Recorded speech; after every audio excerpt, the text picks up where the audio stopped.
Yo, peace and love, family. It's the Hood Psychologist. I'm back at it again with the legendary Nia Queen, and this is the What's Good With You podcast. What's good with you? What's up, Nia Queen? How was your week?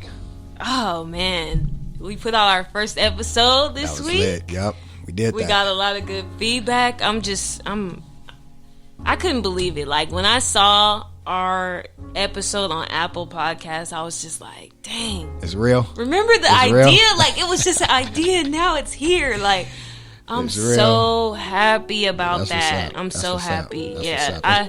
Shout out to you, man. This your vision, and you seen it all the way from the jump. And I'm like, I jumped on board with you, and you killing it. I ain't gonna lie to you. You killing it, man. Man, thank you for being on this journey with me, because I really just needed a strong co-host, a strong personality, because, I like to talk a lot, so I need somebody, not just going to sit there, but that's going to, engage in conversation with me. Yeah. So, I'm happy about that. I mean, it was very busy this week, trying to get all that together, but when I saw the finished product, it was like, it was worth it, Right. Yep. What about you? Progressive. It was a real progressive week. I got a lot of things accomplished, paid off a lot of debts. Boy, about to be debt free around here. Okay. So, you know what I'm saying? I wish I could say the same. You gotta, man, I grew up in the struggle, right? And it was hard. It wasn't, we were struggling to find what we was gonna eat. They had no new clothes to wear. You know what I'm saying? Wearing the same busted shoes.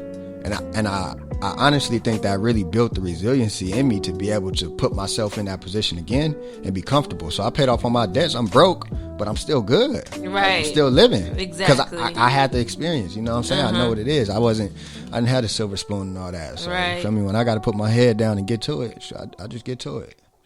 Still employed. Yeah, All right. Okay. Yeah. That's all that matters. Yeah. Oh, man. That money come back to y'all. Exactly. It comes back.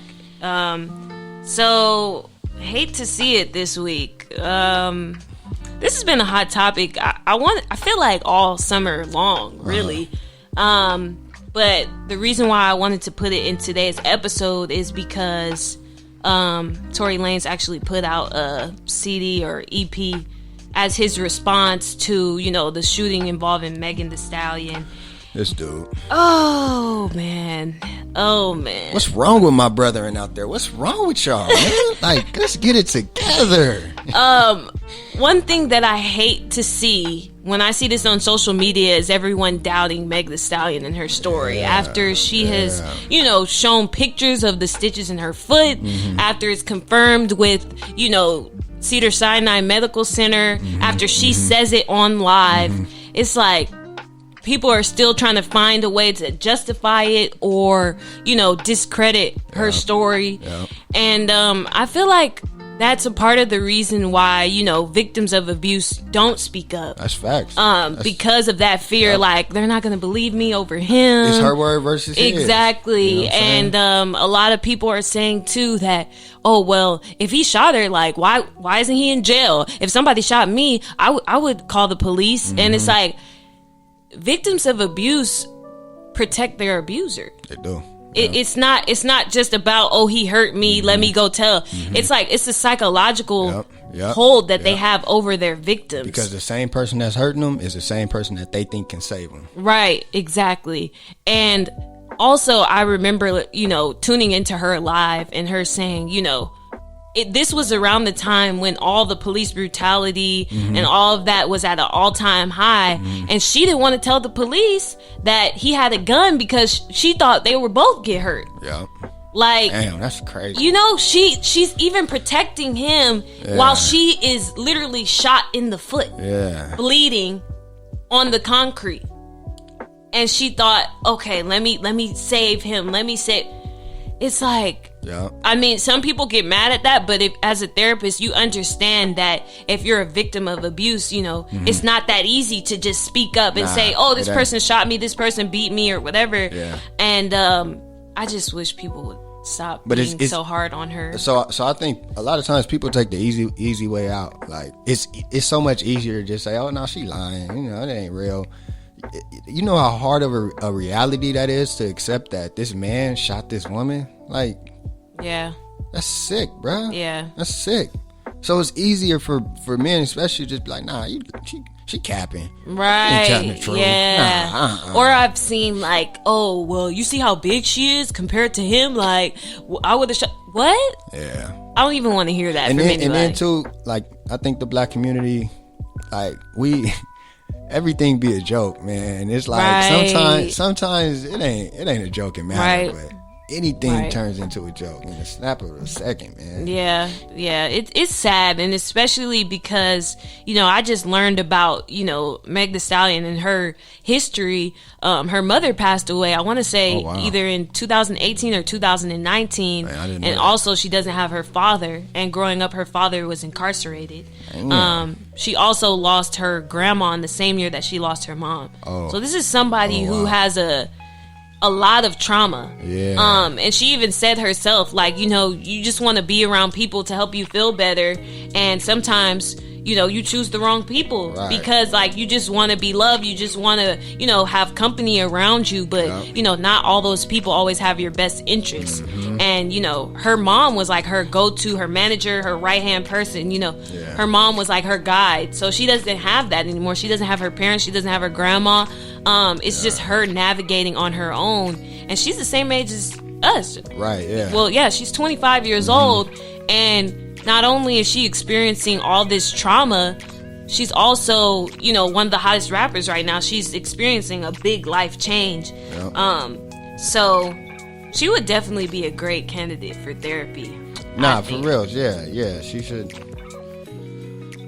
Depending on who she see and whatnot, but she definitely has a lot of unresolved trauma. I think that's affecting her now, and it's just like, when I saw her live, like, I could see the pain in her eyes. Like, it was parts where she was just like, you know, on the verge of tears, and it's just like, wow, like, she has to deal with all this, and then people on social media saying that, oh, it's not even true, you got cut with class, like.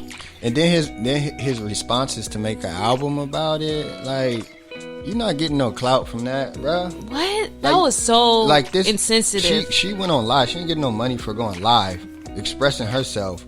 But in your response is to make an opportunity to make some money out of it. Like, dang, are you? Yeah. I mean, I just sick. Man. It's sad. It makes me sad, honestly, and I just, you know, wish her the best, and hopefully, you know, if she's open to therapy, she would definitely be a great candidate. For sure. For that. For sure. But yeah, let's move on because I'm getting sad about that. Let's keep it real. This week's episode is, how do I know if I need therapy? And if you know, you know. Ain't that what they're saying nowadays? Yeah, if you know, exactly. You know. Exactly. That's real though. You know when you need it. Yeah, you know when you hurting and you not, you know, in your right mind. We had a live on Instagram where we talked about this a little bit, and I want you to share it, like, about what you said, like, how do you know if your patients, you know, are good candidates for therapy? You know, I'm gonna tell you, you know, you need therapy is if your day-to-day life is being affected by what's going on with you psychologically. Like, if you having, there's these things, I don't know if y'all know what intrusive thoughts are, but it's thoughts that it don't matter what you doing, it don't matter where you at, the same things just keep ringing in your head, and you can't get them out of your head. You can't find a solution, you can't find a way to fix it. Well, go sit down with a professional. We base our whole careers off being able to provide tools and techniques for people to get through whatever struggles that they going through. Right. Yeah. So that's the benefit of actually going to see a professional, because it may be some answers that you just ain't thinking about. Right. There may be some techniques and some tools that it can't go through your head. Right. Because you got so much other stuff blocking your ability to think. You know what I'm saying? Exactly. And sometimes you can't see it. It's good to have a therapist who's objective. It's like seeing things from a bird's eye view. If you're up close, you don't see the bigger picture. And a therapist can give you that bigger picture. They can examine things from both sides. And I'll just share my personal Oh man, my story about why I started going to therapy. So 2019, I was experiencing a lot of changes. Okay. I had went through a very traumatic breakup of a relationship I was in for almost 4 years. And I honestly thought that this was going to be my husband. I thought that, I'm set, I'm done. And I was devastated after the breakup, and I'll go into more detail like when we have our relationship episode. But I didn't give myself time to grieve that breakup either. So I just was like, okay, I'm fine. Let's go to the next guy. Let's date. Let's go out. Let's hang out with friends. I never acknowledged that, wow, Nia, like you went through a real loss. Like a breakup is a death. It's like grieving. You have to grieve the loss of that person. So I was going through that. I just graduated with my master's. I didn't have a job. I was, applying to, 20, 30 jobs and like not hearing anything back. Wow.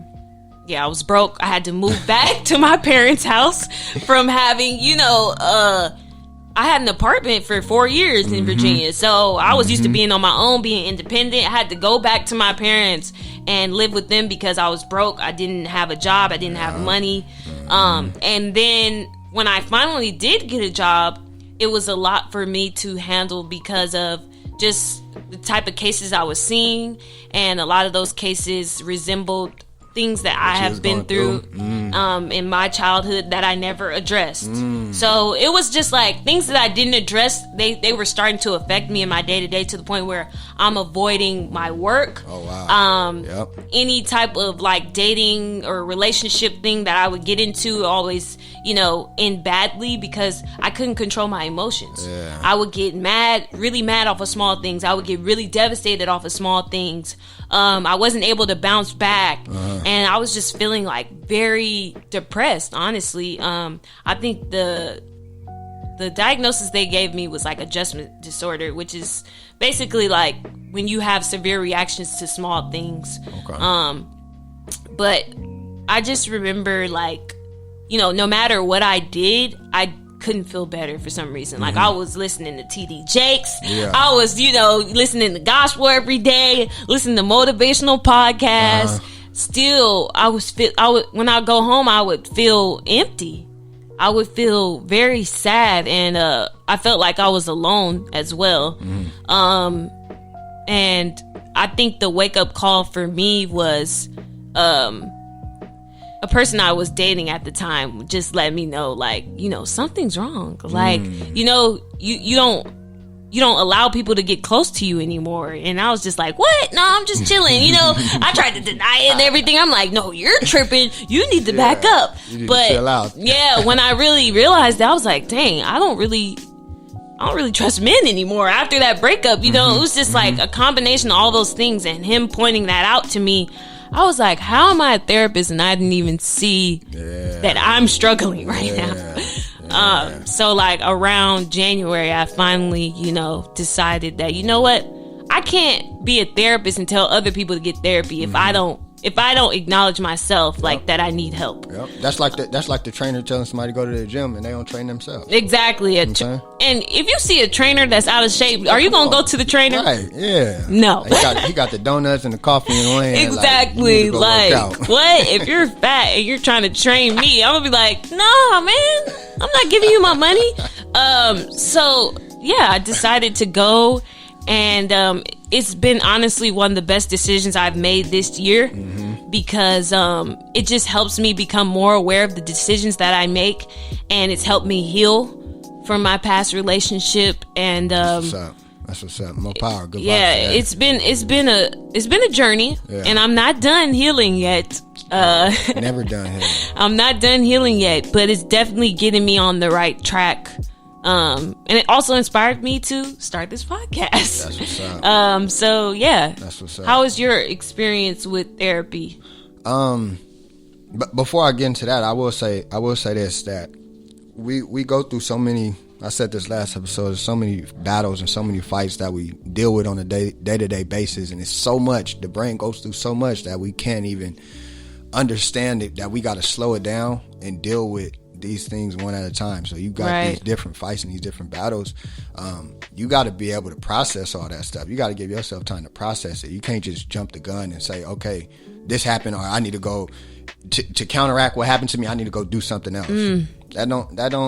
Because what happens is you might find yourself in another situation where something messed up happens to you. Right. And then now you just spiraling down. You know what I'm saying? You falling down the hole. That was and it's me. like an abyss, and you just dropping and dropping and dropping. You know what I'm saying? So I would say even when things are going good and there like a change or a transition happens in your life, you still might want to go talk to somebody just to jump the gun on it. You know what I'm saying? Just to be able to understand, like, you feel me?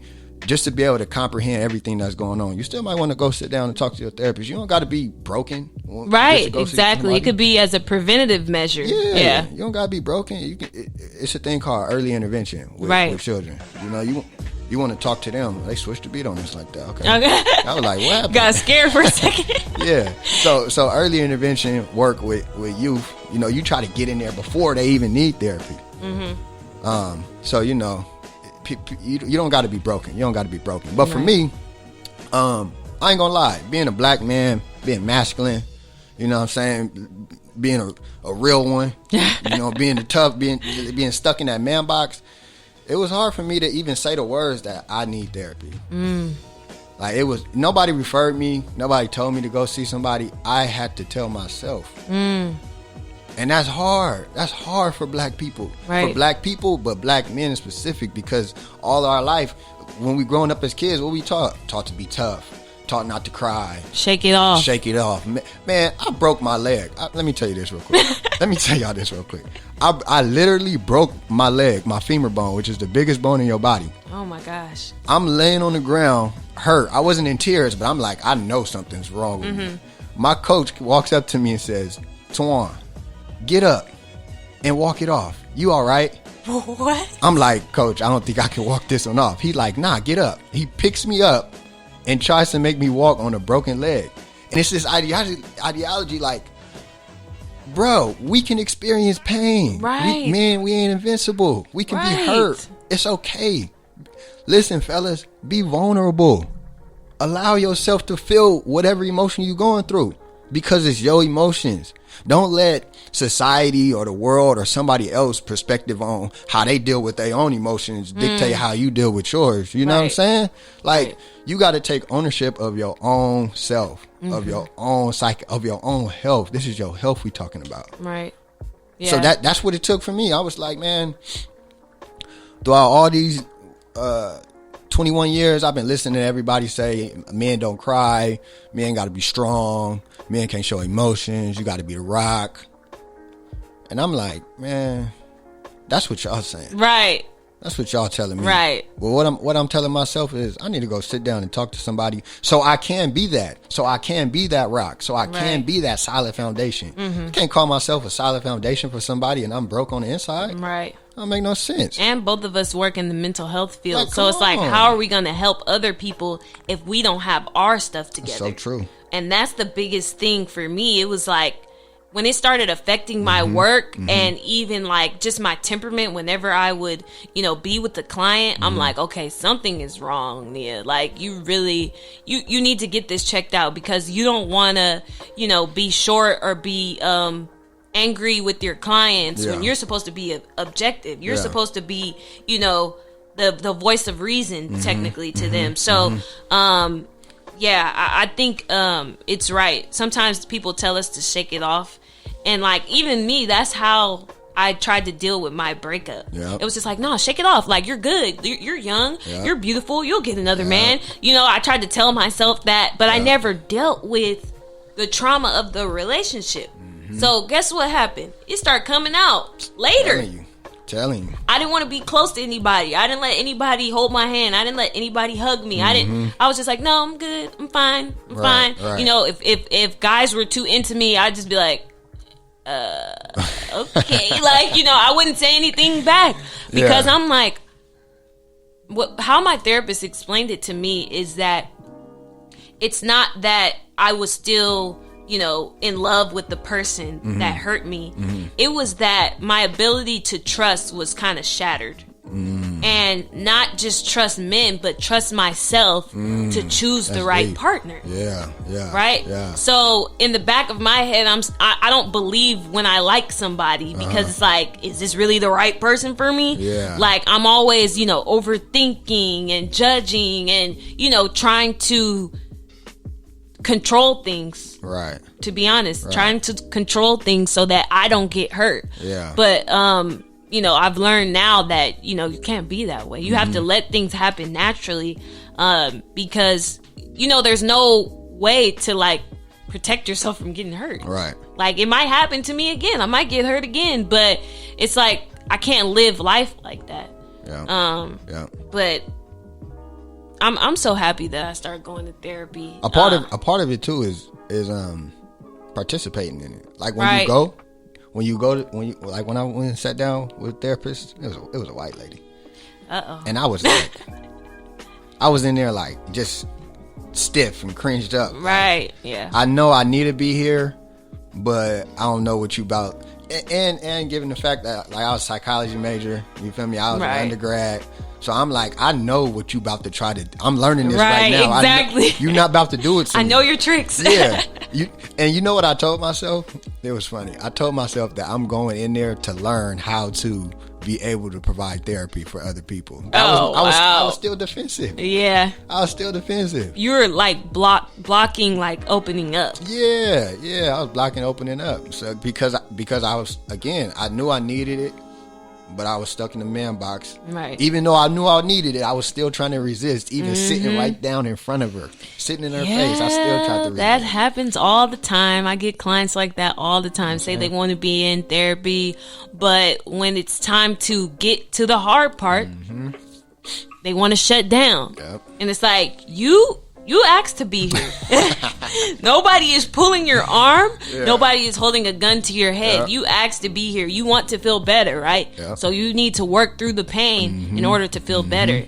And since I have that experience with my clients a lot, when I started going to therapy, I was just very open because I'm like, okay, I want to get it over with, even though you can't rush it. You cannot rush it. But I was just super open and like, actually listen to the things that she said, actually listen to the coping skills she told me to use. But it was very therapeutic. And I feel like the hardest part is talking about that, the trauma. The hardest part. That's the hardest part. If you get that out the way first, the rest is going to be smooth sailing because you started off with, being vulnerable. And I've seen that a lot with clients. Like the sooner they open up, the sooner they, tell me about the trauma. It's easier for them to get through the rest of it. But yeah, like you said, like the willingness to be there is a big part of your treatment and your healing. If you don't have a will to be there, if you're not ready to open up, then don't start. You might not be ready. And like my supervisors tell me that all the time. Like some people think they're ready, but they're not. And it's okay if they're not. It's okay if they, back out of therapy or say that they don't want to be in it anymore. Because think about if you've been holding something deep inside for such a long time. Think about how painful it is to acknowledge that. That's very painful. Because you holding it in. Right. You are. Right. And to sit there and tell somebody what the deepest and darkest secrets that you that you made it a point to protect and made it a point not to tell anybody, and you got to sit down and let somebody know all that. It's therapeutic though, man. It like helps you feel so much better. And I just encourage, everybody, like I said on my live, like everybody doesn't need therapy, but everybody can definitely benefit from therapy. And it's very important because it will help you in your friendships, in your relationships, in your work. If you have a better control or even a better awareness of your emotional state. Because sometimes you might not have that control. Sometimes you may slip. Sometimes you still may overthink. But at least you're aware of it, so you could be like, okay, you know what, Nia, I need to change that. I'm not trying to get into that same patterns again. So it's definitely something that I would encourage everybody, man or woman. Man or woman, okay? Because I know the men, you know, it's pride there. But even with black women, it's pride there. That's because that was my biggest thing. I already know all the interventions. I already know what I'm supposed to do. Yeah. Let me try to do it myself. Let me try to fix myself. You can't do that. Yeah. You can't do that. That's fact. You have to have somebody else that's looking in, that's objective. Because at the end of the day, you're only going to do things that serve you. Yeah. You might not be able to face the truth yourself, or might not even see the truth. So, you know, pride can get in the way, but I'm encouraging everybody that, you know, let that pride go. And even if it's not Nia, even if it's not somebody else, it needs to be something else that can allow you to release. Right. So if it's not you going to sit down and talk to a therapist, find something that's something positive. Yes, something positive, guys. Something positive, therapeutic that's going to allow you to release all of that you holding within. Can you share? You posted something this week on Instagram where you were standing on a hill. And can you explain that? That's exactly what I'm talking about. Like, I just felt the urge to release all of this tension and stress and all this stuff that was going on in my mind. And I just went out. I got in my car and I drove to the hills, and I went on like a 3-4 mile hike, and I was just giving myself positive affirmations the whole hike, because I feel like once we get out of our own, that's what it was. I broke my ego. My ego had broken, and I was like, I appreciated the universe. Like, I appreciated the ground that I was walking in. I appreciated the sun soaking into my skin. I appreciated the wind whispering past my ears. I appreciated all of these things. Like, I was literally in tune with nature. You know what I'm saying? And I got to the top of the hill, and I just screamed, I am a king. It just came out of me. And as I screamed it, my arms just opened up, and it just felt like, I don't know, man. It was powerful. It was therapeutic. It was so therapeutic. Yeah. You know what I'm saying? And so you were exercising, and you were stating the positive affirmations to yourself. Yeah. Like you said, it was a release. A release, just a complete. And how did you feel after? I felt like the world was walking for me. Like, I wasn't even taking my steps no more. You know what I'm saying? Yeah. Like, I was lifted. I was good. I was in a good headspace. Right. I was in a good headspace. Kind of like a weight being lifted off of you. Yeah, I was in a good headspace. And what that type of stuff does for you, it lets you know that when you going through something, there is something higher that you can call to. Like, it doesn't have to just be you. You don't have to keep running back to yourself. Right. You know what I'm saying? You can run back to whatever positive therapeutic entity or intervention or higher power, whatever you want to believe, whatever you want to call it. Right. There's something out there that will hold you. You know what I'm saying? When you're feeling that pain. Yeah. Something there. Yeah. That's powerful. So in our last segment, it's time to change your life. A lot of people left comments and questions on our Instagram page about how to go about, you know, getting therapy and where you could find that. So I found this article, 13 Therapy and Wellness Resources for Black Mental Health. Okay. So the first one they have on here, the Boris Lawrence Henson Foundation. This is actually founded by Taraji P. Henson.